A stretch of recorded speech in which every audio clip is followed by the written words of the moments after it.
దారే లేని ఊరు ఉంటది, కరెంట్ లేని ఊరు ఉంటది, నీళ్లు కూడా లేని ఊరు ఉంటది. కానీ గుడి లేని ఊరిని ఎక్కడన్నా చూశారా?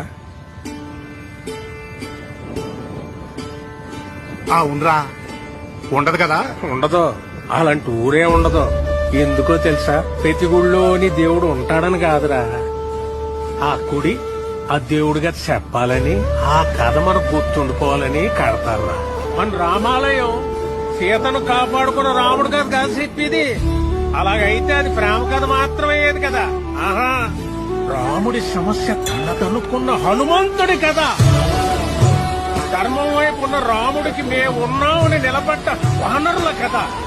అధర్మంపై గెలవడానికి యుద్ధం చేసిన సైన్యం కథ అది. అందుకే రామాయణం లోక కళ్యాణం కోసం జరిగిందంటారు. ప్రతి భజనలోనూ చెప్పుకునే ఈ కథ ఏదో ఒక రోజు మనకు ఉపయోగపడ